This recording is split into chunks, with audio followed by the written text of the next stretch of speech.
Welcome, everyone. I'm Mary Jane Petrowski, Associate Director at ACRL here in Chicago. And I'm pleased to welcome everyone to today's session sponsored by the ACRL Academic Library Trends and Statistics Survey Editorial Board. Today's moderator will be Devin Savage, Dean of Libraries at the Illinois Institute of Technology. And he will be joined by our featured panelists, including Maureen Strub. She is Director of Library Assessment at the University of Rochester. Maris Longmire, who is Head of Research Services at the Ohio State University. John Wheeler, Data Curation Librarian at the University of New Mexico's College of University Libraries and Learning Sciences, and Crystal Wyatt Baxter, who is Head of Assessment and Communication at the University of Texas at Austin. Now, before we kick off, I just want to make a quick mention, quick plug for another metrics-related session you might be interested in. That will be tomorrow from 1 to 2. And it will present the key findings from the ALA COVID-19 response survey. We had about 20% of all academic libraries respond, and I think you might be interested. And I will post the link to register as I turn the virtual mic over to Devin. Great. Well, hello, everyone, and welcome. I'm glad to see such a big turnout here. I think much bigger than we would have had in person here in Chicago. So I'm going to give a real quick introductory overview, just a couple slides to kind of talk about what the session is about and why we asked these particular speakers to come share with you. This session exists because my colleague on the ACRL Library Trends and Statistics Editorial Board, Jeanette Pierce, came up with the idea, and I was really delighted to work on it with her and put in a proposal for this session because it aligns with my interests on the use of evidence and data in crafting narratives. I believe that the articulation of value is a keystone to library administration and decision making, and we hope that this session will be very relevant to our work on the board, as we believe today's presentations, discussion, and polling will help the board better understand what new metrics are emerging across our profession. So the two things about this, of course, that we'd like you to take away is discussing using new evidence and data to craft narratives and giving you some examples from that from our speakers, but also we really want you to help us identify what new metrics may be emerging and what are we missing, what else might be needed. So the idea kind of came about because of the importance of gathering data. I'm sure most of you are acquainted with the classic use of statistics to demonstrate value, especially the kind that in years past may have gone to some departmental annual report, which usually suggested that more funding would be needed to keep up with the growing needs of whatever. But gathering data through an instrument like ACRL Academic Library and Trends and Statistics Survey has certain advantages.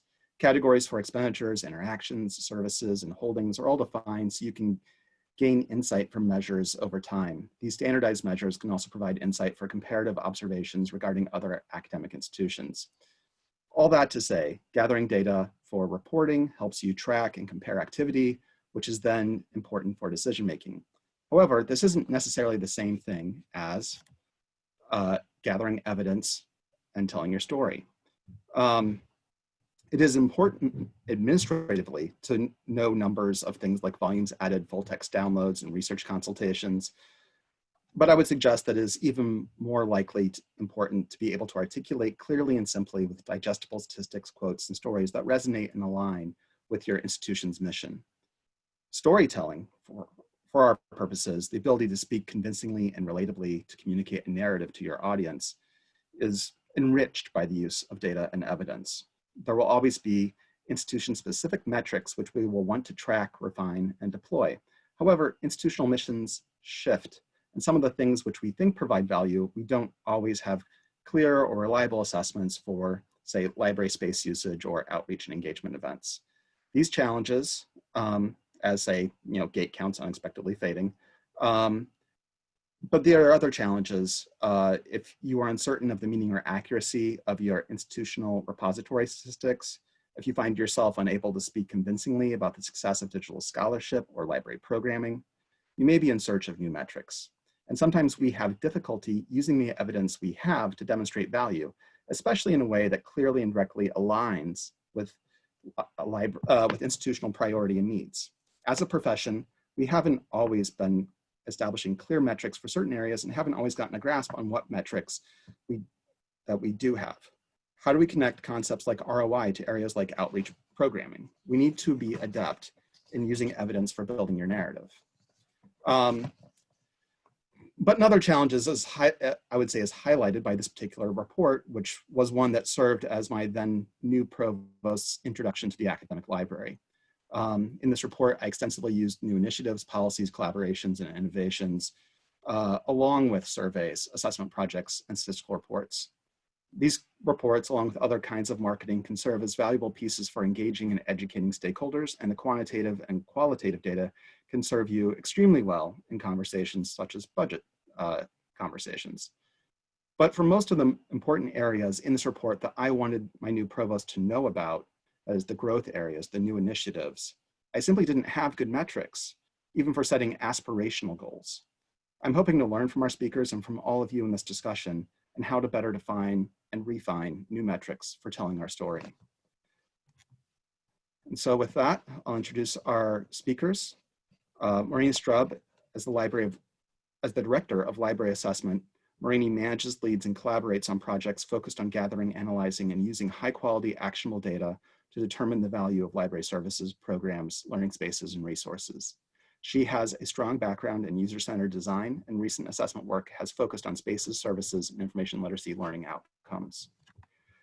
Maris Mandernock-Longmire is the head of research services at The Ohio State University Libraries. In this role, she sets the vision and oversees the services provided through the library's Research Commons, a hub for collaborative interdisciplinary research, focused particularly on data visualization, digital humanities, geographic information systems, and research impact.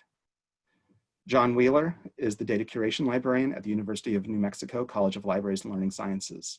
John's research interests include identifying methods for automating data documentation and preservation, and the global impact of publicly funded research infrastructure. And finally, Crystal Wyatt Baxter is the head of assessment and communication at the University of Texas at Austin, where her work has most recently focused on space assessment and outcomes assessment. And with that introduction, I will pass the virtual mic to Maureen. Hey, thanks for having me here today. My goal today is to talk about a model for approaching event evaluation. And my hope is that you'll leave with a sense of the challenges that you might encounter if you're considering a similar program at your institution. This work, in full disclosure, was developed in conjunction with my former colleague, Melissa Lanning, during my time at the University of Louisville. I'm relatively new in my role here at Rochester. So I need to set kind of the context for what was going on in the environment at Louisville.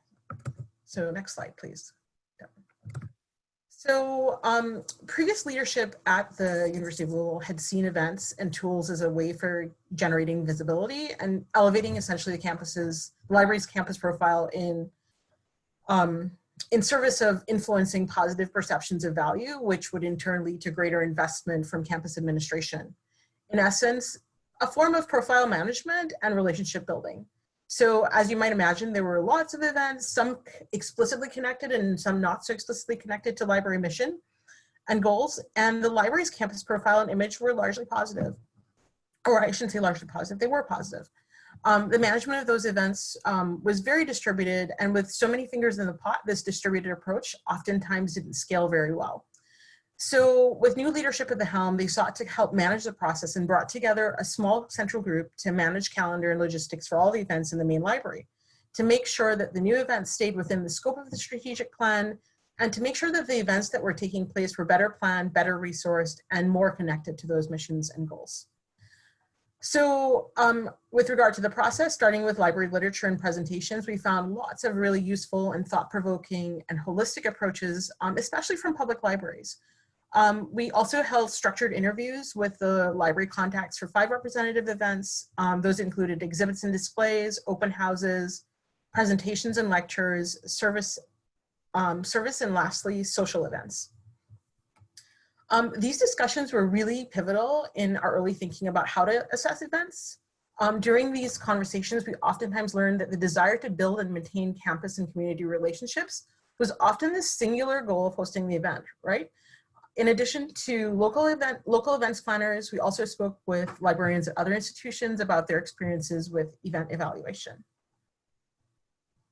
Next slide, please. After reviewing what we'd learned and earlier versions of the model, we'd come up with some ideas about how we could go about this. We determined that what we were really getting to and really trying to answer were 2 larger questions. How well did we do, and what good did we do? While the how well question focused on the quality of the event, the what good looked at what we think of as impact and value. And although the how well questions may seem simplistic given the overall framework, they're foundational for the what good questions and have a hierarchical nature. At the end of the day, if the quality threshold isn't met, it's unlikely that an event will have a positive impact or value to participants. Although most program evaluations focus on the how well questions, we strongly believe that a comprehensive and robust event assessment should focus on both. This final model was also used to propose an assessment toolkit for those event planners. I'll go ahead and break down the final model. So next slide, please.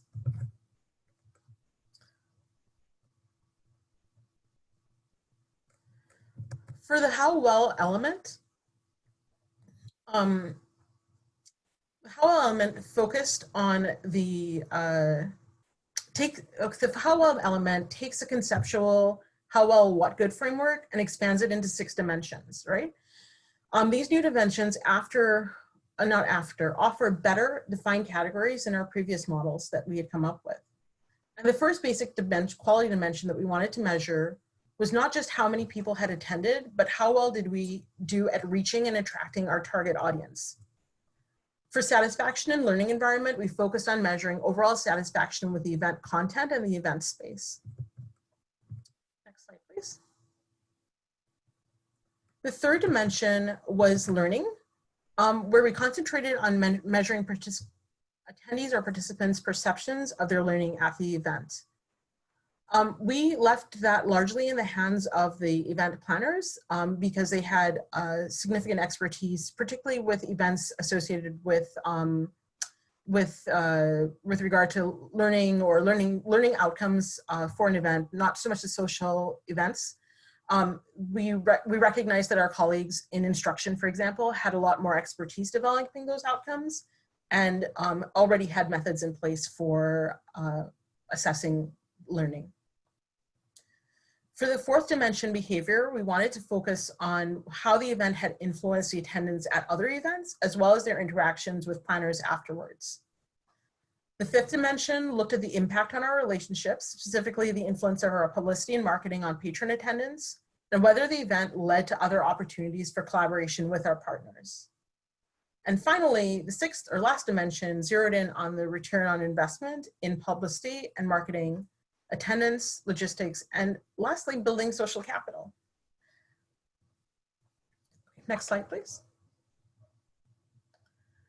When we proposed this model, we got a lot of useful feedback about the instruments, but we also managed to hit a really very tender nerve.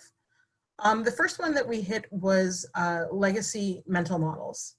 Underneath a somewhat natural reaction to having their events evaluated for the first times, our colleagues' questions hinted at deeper issues, and it became very clear as the discussion that progressed that many of them were still using the previous administration or previous dean's approach as their mental model for successful events. For one example, one person shared that the use of the library space by other departments was an indicator of success as a liaison when it came to performance review. Another person felt that being perceived as a good campus partner was the ultimate gold standard for event planning. No value statement on whether this is right or wrong, but they definitely didn't resonate with the current administration's mental models about events and the goal of events. Another one that cropped up was an underlying fear of standardization and loss of autonomy. The previous events model really relied on being independent and having a very strong sense of ownership over all facets, assessment included, whether it was used or not used, for the events. And despite a year's worth of coordination by the logistics groups, our proposal still managed to highlight coordination of purpose in a way that had not been directly expressed.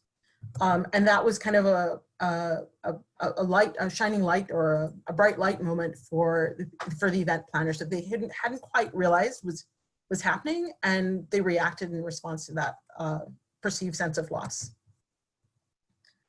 We also had some concerns from our colleagues that the methods that we were proposing, or that using assessment methods, would interfere with the user's experience at the events and present itself as being alienating to attendees. A third or fourth really strong theme, was concern that evaluating success and impact could impose limitations on potentially valuable outcomes that might not be immediately seen. So the conversation at the meeting was very reminiscent of some ideas that have been shared at other assessment conferences surrounding the idea that assessment can get in the way of innovation and erode kind of this academic social contract of trying things and being able to fail. Right, again, another thing, it's just an interesting idea, but not necessarily something that I think is inherent necessarily about assessment, but it is one of the attitudes that you encounter when you're trying to execute kind of a standardized or a focused approach to assessment. Lastly, articulating outcomes. One of the things that we had also noticed, and this is something that has continued as I have moved on to a new institution, is that there was difficulty in articulating programmatic outcomes, right? People could always talk about what their program goals were and express those really clearly, and this is what I want to do, but really struggled with understanding or explaining what exactly they expected to see change in people's behavior or change as a result of doing this work. And this was, this in and of itself makes it actually difficult to actually begin assessing any program, right? And I know Maris, I think, is going to talk a little bit more about that. So I won't go on much further about that, but know that that was a challenge that we faced. Next slide, please. So how it got operationalized then, there was one signature event that we had called Kickback in the Stacks. It was a long-standing partnership that we had with First Year Initiatives, where we actually used two instruments to measure the how well component. The first was a reflection wall where we asked participants to give us their favorite moment. It's a large-scale event, over 1,000 freshmen attend, and it's all occupied within the space of the library. We also deployed kind of a, for want of a better word, a guerrilla team to do surveys on site. So the team was positioned near the exit / entrance to the building, and as participants were on their way out, we'd had them do a quick survey using infographics to solicit feedback. Like, it was a voting mechanism, like what was their favorite thing that they attended. And they could actually click on the icon and then submit their vote, and that was it. It was just a very quick pulse on the event. Towards the what good component, we actually collected data to enter the event. Cards were swiped, and this was actually data that First Year Initiatives actually was already collecting for the event, but the goal being that we would use this information to then look at relationships about return visits, right? How did the people who attended First Year Initiatives, how did that shape up for their return to the, to use additional library services or resources? Next slide, please.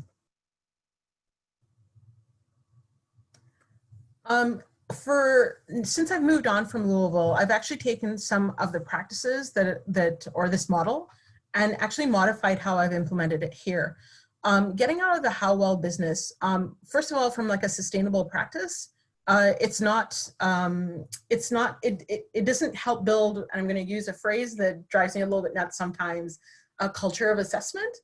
In order for assessment to be a widely adopted and widely used, people actually have to to not have this sense or perception of being evaluated on a larger frame, right? And so giving event planners a sense of ownership and managing their perceptions of oversight was a key part of extracting a capital A assessment from the how well business. And so for me, what this looks like now is that I operate under a consultation model where I meet with people as they're developing it, but they're essentially responsible for shaping, developing, building it, but not necessarily me actually building a thing and then imposing it upon their actual event. The other way that I've operationalized this model currently in my current institution is developing institutional partnerships to answer the question of what good. And so here at Rochester, shifting, particularly as we look at the learning dimension or the learning piece of event evaluation, working with, in this case, educational effectiveness, to develop a standardized way that we look at actually measuring and evaluating learning outcomes related to library information literacy. So that's all I have.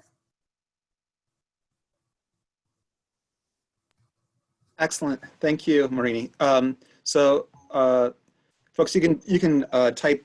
I just want to reiterate to all the attendees, you can type questions in, and I'll try to keep an eye on them, and we'll revisit them with people individually, but we probably won't address them until the end, just to go through all the presentations. So, and now we'll turn it over to Maris. Perfect. I'm really excited to be part of this panel, and I'm going to be talking about our research commons assessing both space and partnerships. So next slide. All right, just a little bit of background. The Research Commons physical space opened in 2016. The focus is on research services for all levels of researchers, but mainly focused on graduate students, staff, postdocs, and faculty. We concentrate on building partnerships around campus to offer that support and co-host events. We refer to other campus experts, and those campus partners lead workshops and offer consultations in our space. I've included a link to the website if you want to dig around more. Next slide. Our services that we offer are really built around supporting the research life cycle. So you can see on the image on the left, from planning to conducting to publishing to increasing impact of research. We focus on education, consultation, referrals, showcasing research, and have found that our spaces function as a valuable service to campus. Next slide.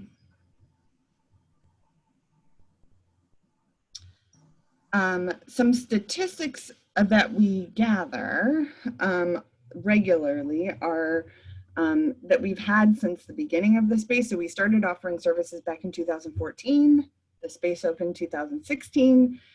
All the ones on the left we've gathered since that space opened. The ones on the right have added as we have developed some additional services around space. So room reservations, there's a campus-wide, library-wide system that has gone up. And we gather those both the mediated and unmediated requests.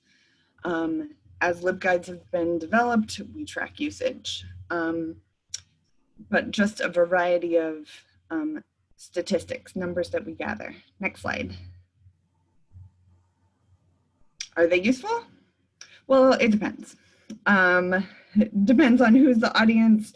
Can we make stories from it? Does it guide those future decisions? And does it inform service evolution? So turns out usage counts are not that compelling. Surprise, surprise. We were able to use some of this data to modify space hours, but we weren't finding out if we were hitting our target audience. If users were successful in attending a workshop and then following up with a consultation, for example. Next slide.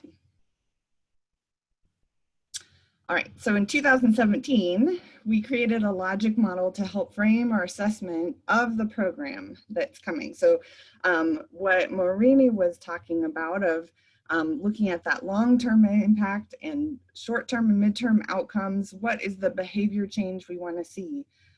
Sarah Murphy, our then assessment librarian, led us through this process. We used the W.K. Kellogg Foundation Logic Model Development Guide, and Sarah and I just had an article submitted, accepted. It's coming from College and Research Libraries in March, but the preprint that's been peer reviewed is available through our institutional repository. So I'm not going to spend much time. You can go and read all of that, and it has a lot more details about all the specifics of the logic model. Next slide. Along with it, and this was sort of when I had talked to Jeanette that she was excited, is we have this pairing document, this data gathering plan, and this is an excerpt from it.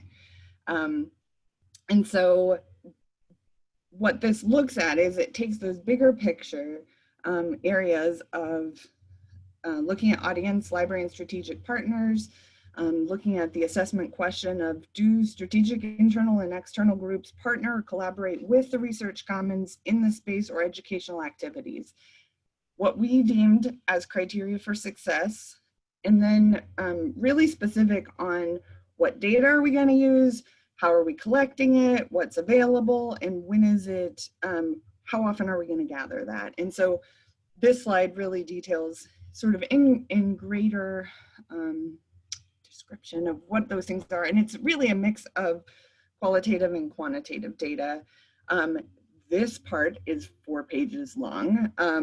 And I will say it's still very much in draft, even though it's 2 years old, due to staff changes and promotions. We've not fully implemented it, but we have used pieces to create additional reports, gauge levels of engagement, and inform some of the additional data gathering that we're doing. If you want to see the full one, I will likely put a big old draft on it and stick it in the ALA Connect area. So next slide.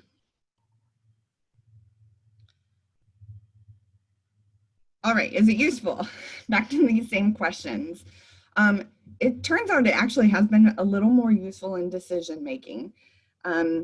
It's helped us figure out which partnerships are working. So we had some initial partners from around campus, and through conversation we've realized, yeah, it's not really working in the way we want it to. It's not been a fruitful partnership.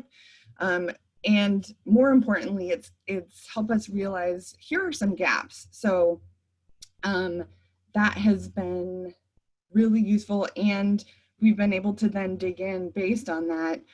How do we want our services to evolve?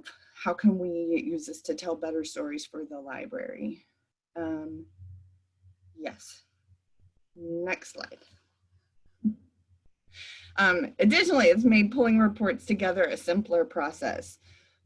These are the regular reports that we're providing, which sounds like a lot. So you can see off the link there for Research Commons About.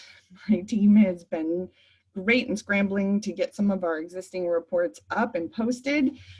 We are doing an annual report, mostly internally focused, but they've prettied it up so that it's ready for external viewing. What we have noted is it's not standardized year to year. Because the things that we pay attention to year are changing. This is our first year where we're doing partner reports. So we partner in some capacity, I want to say, with like 15 to 20 different groups annually. And so that could be folks coming in and leading workshops, people offering consultation hours.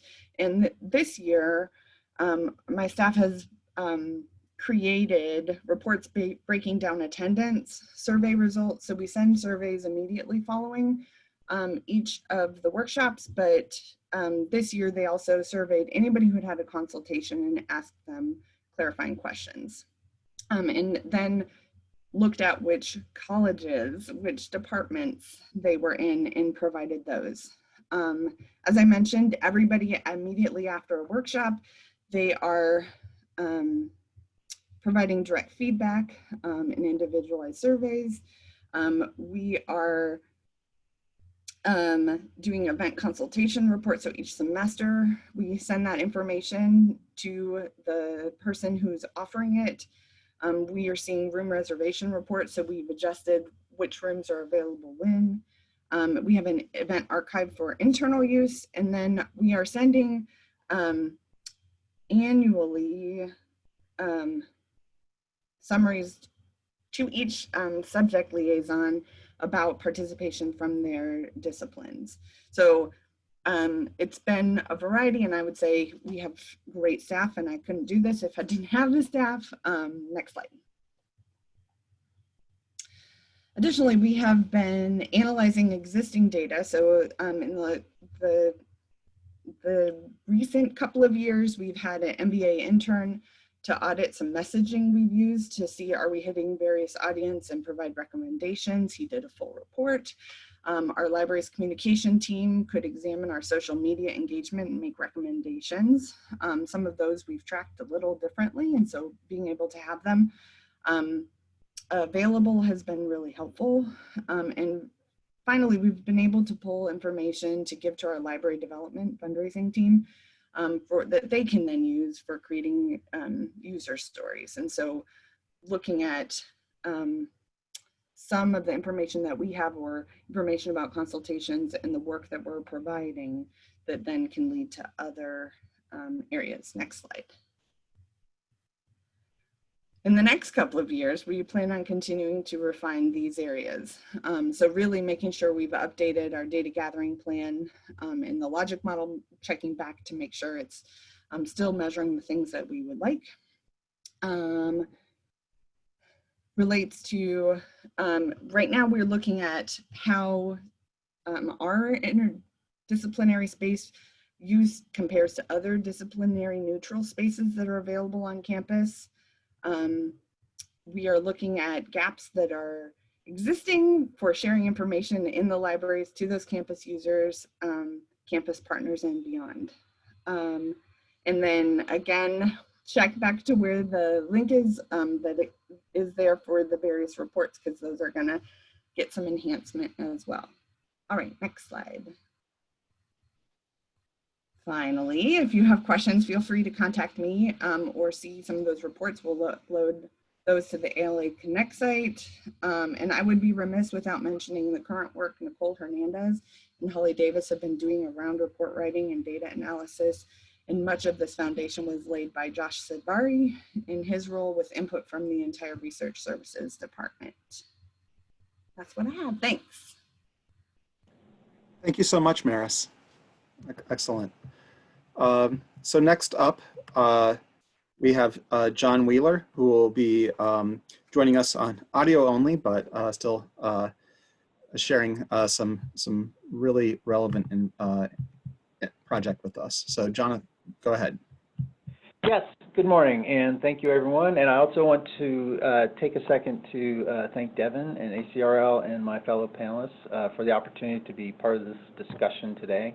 And what we want to talk about is a little bit of information about what RAMP is and what it does and how it can be used and is used to some extent to benchmark IR search engine performance. And you can go to the next slide.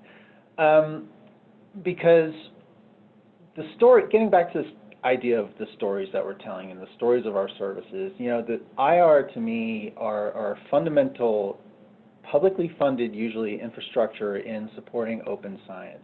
And it's a vital question, especially now with the COVID pandemic, to be able to make this information and research accessible to a broad range of users in a broad variety of contexts.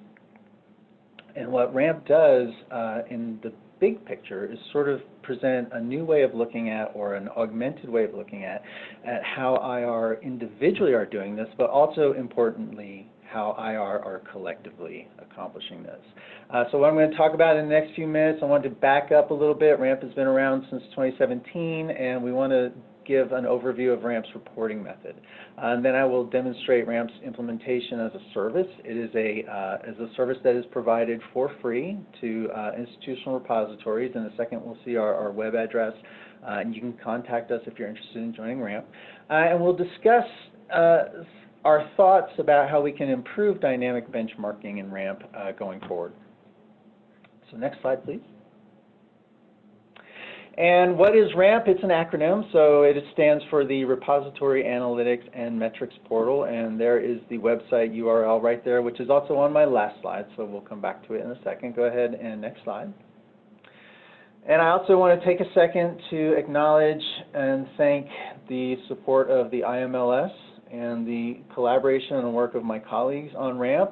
RAMP came from, oh, I'm sorry, yes, IR is for Institutional Repository. I saw that question come up. RAMP is a product of 2 research grants that were funded by the IMLS, which are listed here. It's currently maintained by myself and Kenny Arlich, who's the Dean of the Library at Montana State University.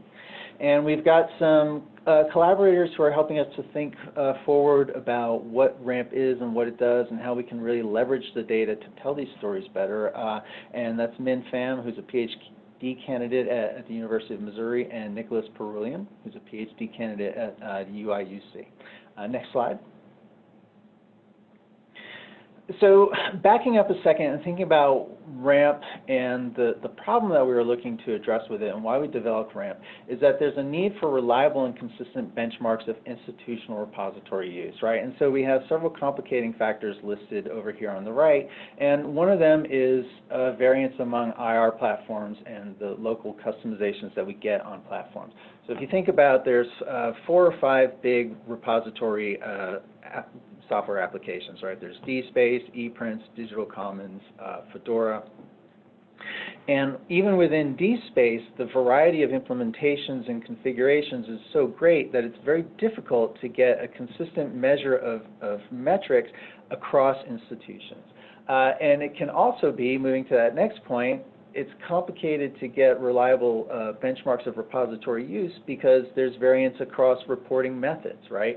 So we all know that server logs give us certain information about access and use and download counts, and Google Analytics, if we use that service, gives us different information.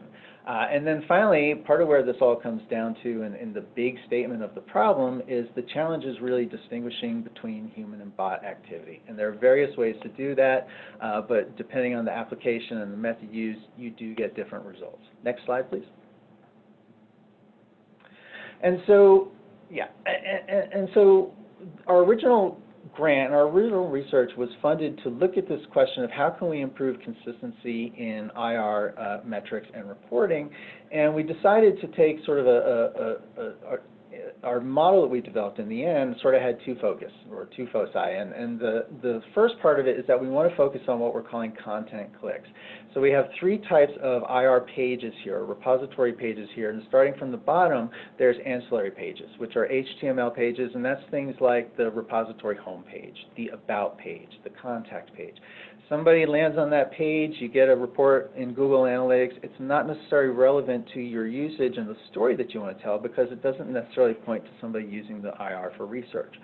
A similar issue with item summary pages, and these are the pages where the content lives, right? So if someone uploads an ETD, there's an HTML page, an electronic thesis or dissertation. It gets an item page, and that's an HTML page that includes item level metadata. It helps it be discoverable and helps somebody decide if they want to click on and download the file. And that final activity of accessing a file through a click or a download is what we're calling a Sizable content download, and that's really the focus of RAMP, that we want to capture click activity on content files, PDFs, CSVs, etc., separate from HTML pages within IR. So next slide, please.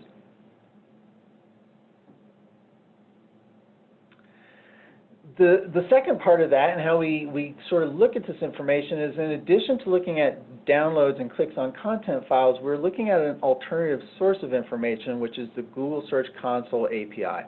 And what Google Search Console captures, in contrast with Google Analytics or your internal server logs, Google Analytics and your internal server logs are capturing information about activity that happens within the repository, right? What Google Search Console captures is click activity on URLs that surface in search engine result pages on Google properties, whether that's web search or Google Scholar.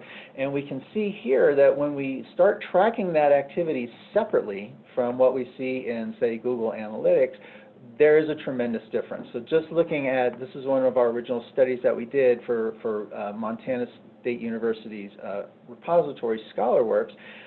In Google Analytics, they were reporting 50,000 HTML page views, 7,000 file downloads. But when we went and looked at the same time period of Google search engine result clicks through Google Search Console, we saw that there was actually almost 80,000 additional downloads that could be counted. Next slide. And we see this increase and this improvement across the board. So that is the underlying model behind RAMP. And basically, I'm not going to read through the slide, but 2 key points is that it captures user activity on institutional repository. That's what we mean by IR. It captures user activity on institutional repository content that is not reported by server logs or Google Analytics. And even better, when it comes to benchmarking, the same reporting method can be used for all repository platforms. Next slide. And once we developed the model, and you can go on to the next slide. Once we developed the model, we started to think, how can we share this and how can we make it accessible to others? And one way was to share the code.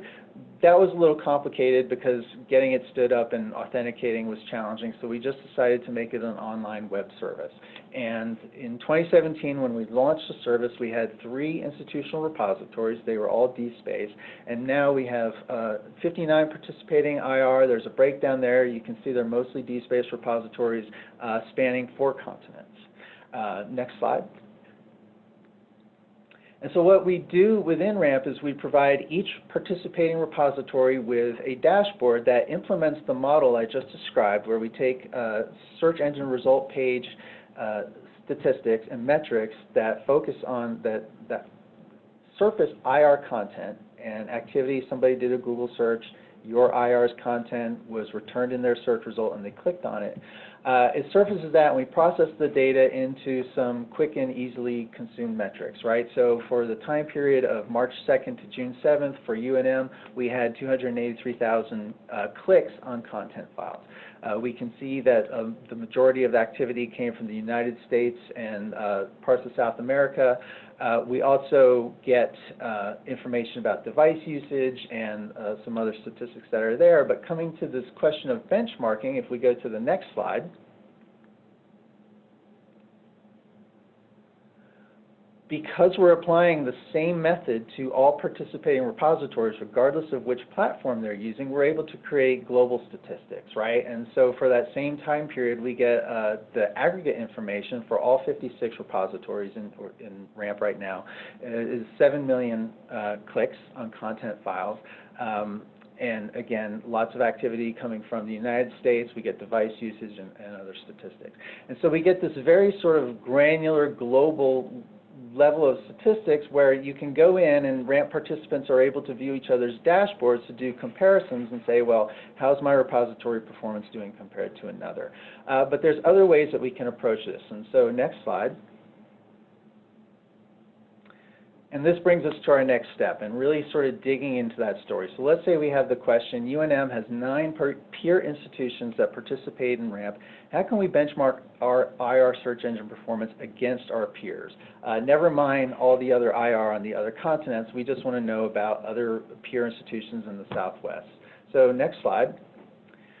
And this is an area of development for us because the data enable it, but moving it into the dashboard is sort of the next step. And so as an example, if we talk about clicks on content files that I just described, we can see that across the 10 institutions, UNM and peers, there were 61,000 clicks on content files that were surfaced in Google searches from users globally.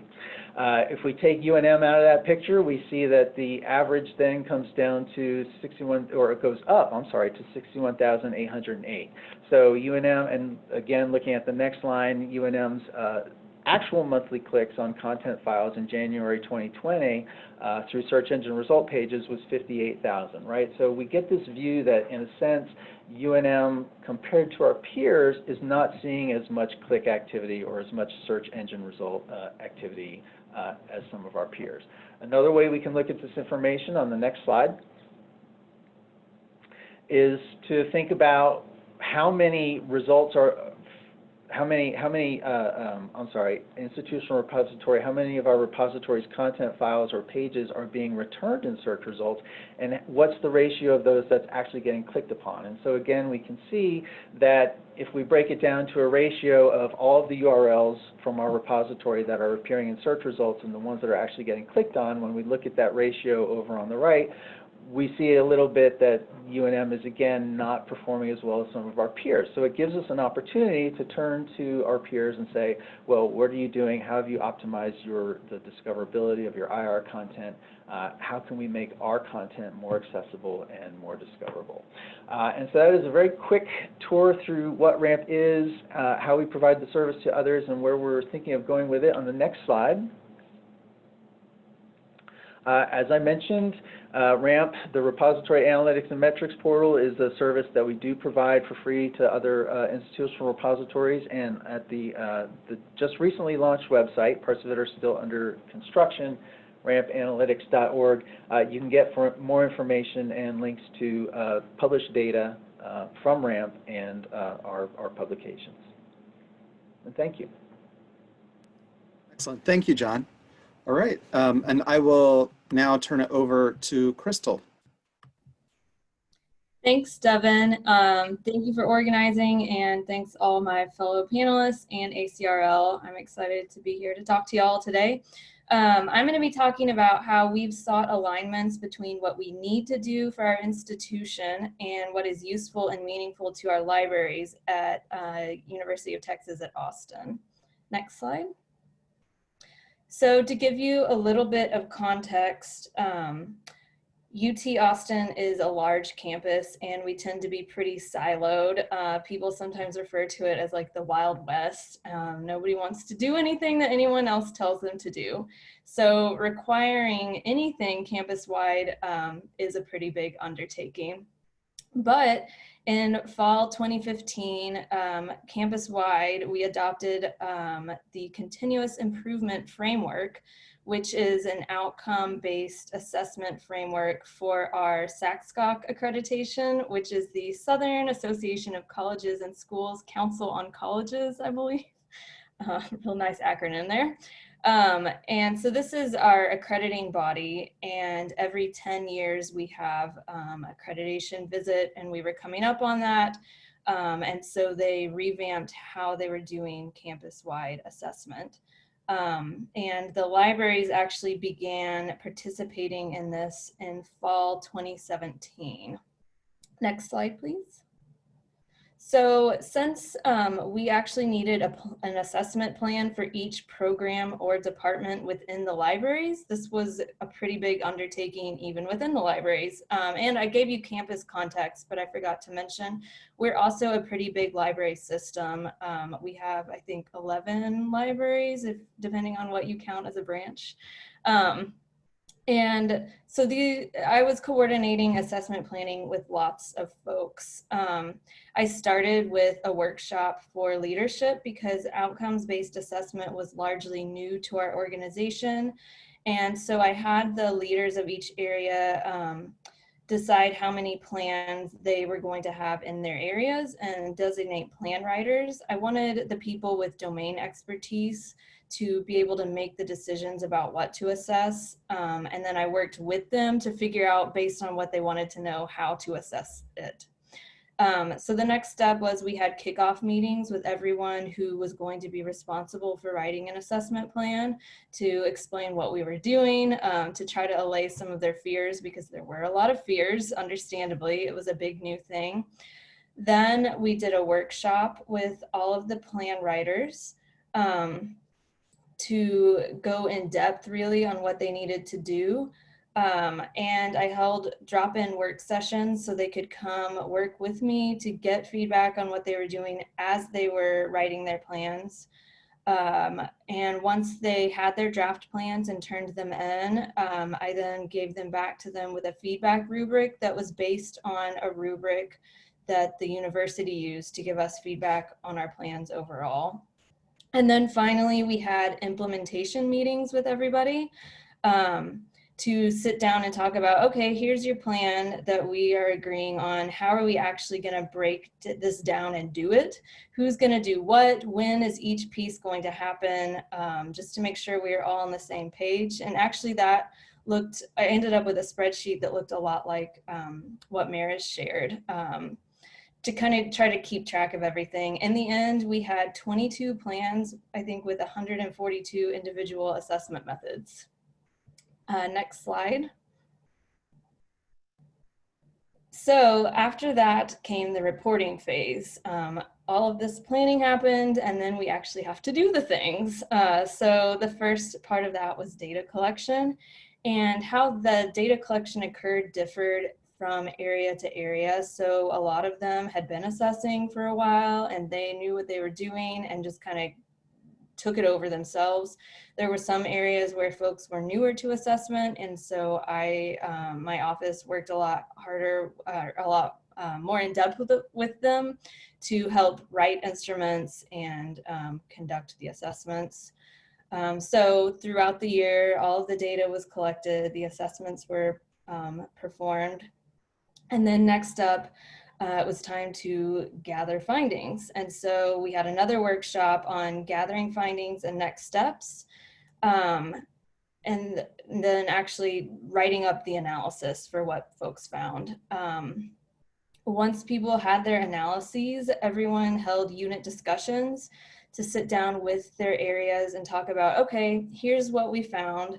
What do we want to actually change? What are our next steps to improve what we're doing here? And this ended up being a lot trickier than I thought it would be, because folks had been thinking so hard about assessment that a lot of people were thinking, okay, here's my next steps for assessment. And it was really hard to explain, actually what we really want to do is not think about our next steps for assessment, but think about our next steps for how we're going to improve the program based on what we learned through the assessment. And so I'll talk a little bit more about what we're trying to do to make that easier. Our next step was submitting the findings to the university, and then revising plans for the following year. So we have been through this process now twice. And next slide, please. Then we came to the reflection phase. So when the university started this framework, they started actually before the libraries were involved because of just historical whatevers. So we jumped into like the third, I think, year of this. So we participated in year 3 and 4, and then year 5 was set up to be a year of not assessing, but instead reflecting on everything. And this was actually pretty good timing for us. And so instead of turning in a new plan for the next year, all plan writers, we asked them to submit answers to a set of questions to us in the library about their opinions on the assessment process, both kind of the bureaucratic experience of how we organized everything and about the data collection and analysis portion. And we then compiled these into a reflection that we shared with the university. So some of the things that we found as themes and what people told us were that the due dates forced us as an organization to prioritize assessment, which was really good because it's easy to get busy and not do assessment. And it helped people put some attention on big picture goals that they hadn't really had the time to do as much in the past. And then finally, people were able to make some positive changes in some areas based on what they learned. Some of the negatives were some people found the requirements to be cumbersome and in some cases irrelevant to their particular work. And they found it difficult to find practical strategies that they could follow up with. I will also say during this time, we had some various reorganizations in our library, and that made it difficult for folks as well because people were trying to get accustomed to some new roles, and they were like, I'm learning how to do this and I also have to assess it at the same time. It was just a lot. And then it was challenging for some people to fit their work into the framework itself. And this, there were several cases. One example is that our IT people, our IT team used the Agile framework, and so they're working in 2-week chunks, which makes it a lot harder to plan for an entire year. And then some of our process-oriented units, like say cataloging, it can be a lot more difficult to think of that in terms of outcomes and improving on your outcomes when it's not the same as like learning outcomes, where you have different groups of folks coming in that you can measure. It's just a different kind of work, and it's harder to fit it into this framework. Next slide, please. So some of our successes for the institution, we had for UT, we passed our assessment portion of accreditation without having to go back and redo some things which had not happened in the past. The libraries were represented in a campus-wide working group, which I consider a success for the institution. So after we participated, we were asked to join a group working on how we're going to change this framework going forward, and it increased collaboration between siloed groups. Next slide, please. For the library, successes were we built organizational capacity for assessment. So now we have a lot more people in the organization who understand the importance of assessment and are less frightened of it, I would say, and feel like they know how to approach it a little bit better. We formed working relationships for cross-functional assessment, which I'll talk more about in a moment. And we gathered some really meaningful information. So we were able to make some changes to public computing, for example, based on what we learned. We were able to confirm that our makerspace is welcoming. You can read more about that with some work I've done with my colleague, Amber Welch. And we got some insights into some internal workflows. Next slide, please. So moving forward, we think maybe less is more. So we're not gonna have 22 plans next time. And the university has also decided less is more. They're gonna ask everyone to, instead of being comprehensive, just pick some things to focus on. And they're slowing down the process where we're gonna have a year of assessing, then a year of deciding how we're gonna improve based on those assessments. And so we're really excited to have that opportunity to slow down and try to assess what's important rather than trying to be comprehensive. Next slide, please. I talked too long at the first part of it. We are working on aligning strategic planning with institutional assessment. So instead of having all these different siloed reports, we're really gonna look at tying what we're doing to our library strategies so that we can look at some bigger, more important issues. For example, some of our social justice work that is not happening within specific units, it's happening as lots of people working on it together. And so we all need to work together to assess it. And we're also trying to keep an eye toward campus initiatives and interests to see kind of, we're gonna be doing a lot more assessment than what we'll need to share with campus. But we can pick and choose which parts of it we share for our institutional assessment as what speaks to where the university is focusing at the current moment. Next slide, please. And then 2020 happened. So everyone is further scaling back. The institution now only wants one outcome per area. So we will be able to be even more choosy. And then we are gonna be changing our focus of what we're assessing, which I'm sure everyone is. And that's what I have to say.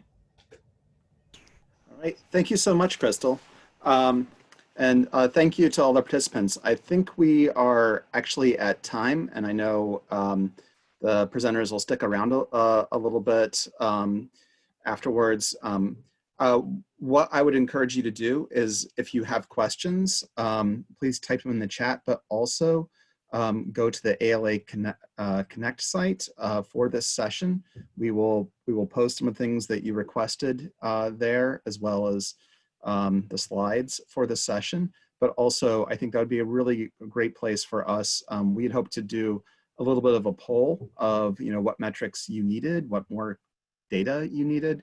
And so I'd like to place it there and ask all of the participants if you're able to stop by there, please participate in that poll.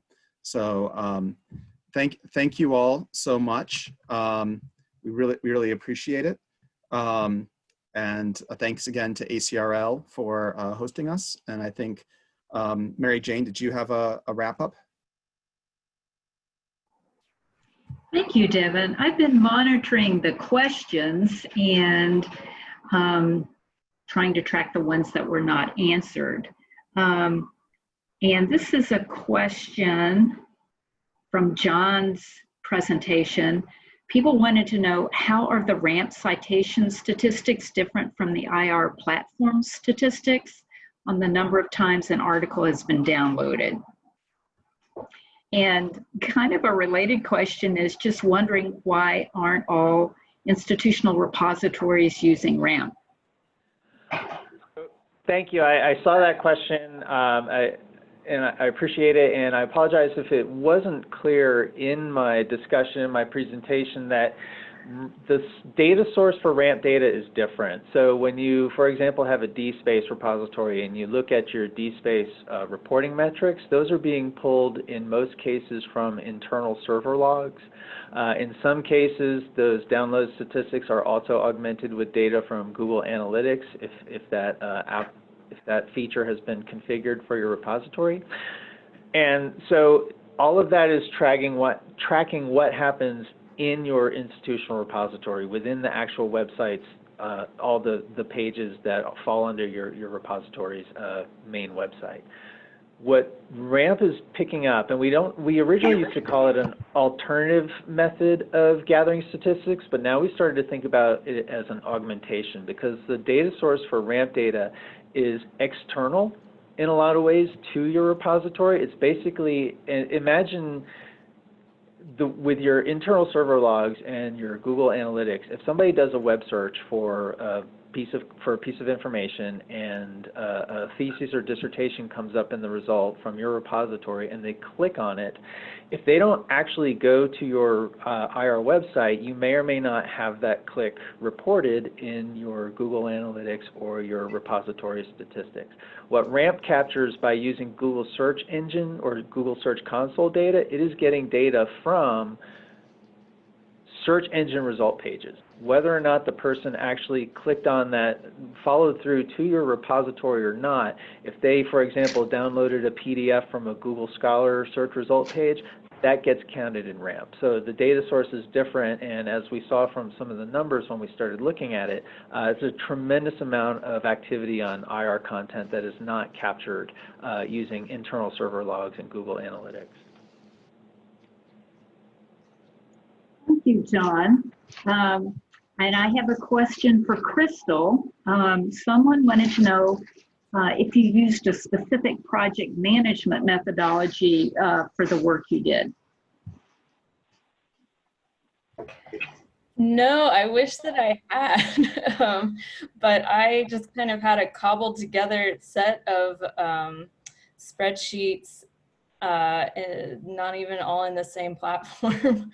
I think that that's one of the things I'm working on is coming up with a better system to organize everything for next time around. It worked fine when it was just me, but then I went on family leave, and it was clear that I didn't have things organized well enough for other people to step into, and my department has grown now, so we need to grow how we are organizing ourselves. If anyone has suggestions, I'm open. All right, thank you, Crystal. I want to go back to Maris for just a second. There was a lot of interest in uploading your data gathering plan. Someone posted a link, but apparently the link works, but it doesn't have the full page data gathering plan that was mentioned in your presentation. It has the same brief excerpt that was shown on the screen. So if the full four-page draft plan can be shared, that would be great. I uploaded it to the ACRL together whenever. Space and ALA Connect. I can drop it into the chat. I just don't know if it's a persistent URL. Here, we'll try it. But the full data gathering plan is there. And I have a second question for you. Is your preprint, is the preprint of your article that will be published in college and research libraries, do you have a link for that? Yep, I stuck that in the chat as well. Wonderful, okay. And I think Devin has assured everyone that his assessment report will be available in the ALA Connect space. Yes. And there was one question that just came in recently from Elizabeth Holmes, who said she's trying to find data to present to my director to show that we don't need to count so many numbers like serial titles, book titles, etc. Which I will say from the ACRL Library Trends and Statistics editorial board, you know, those are numbers a lot of times that you are reporting on for institutionally. The ACRL survey has that, but also other certain surveys sometimes require that, and it's, you know, it's maybe not the most important thing for the library in terms of decision making anymore, depending on your library, but it's still something that you know, is used comparatively across many institutions. But yeah, I think that conversation about how you what's important to measure and what's important to put in the time to really assess is one that yeah, you need to have as a library. And I think there's one final request that I see. Again, this is Tamaris. Would it be possible to share the link for the Research Commons, since the person didn't get a chance to grab it in the chat?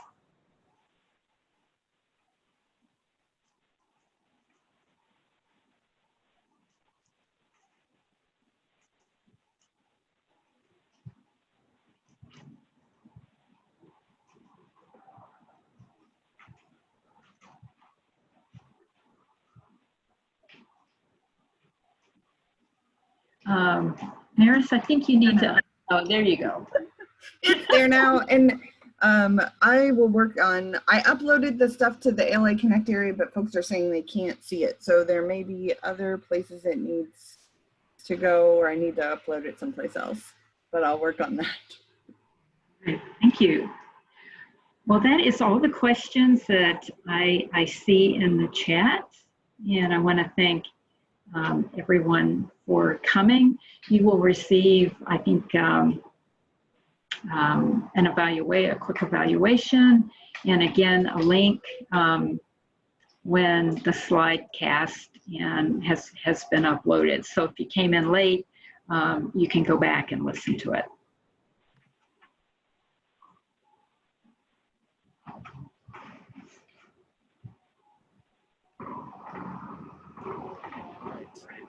Thanks again, everybody. Thanks for joining us. And I hope to see you on the Connect site, where we will hopefully keep this conversation going. Thank you so much.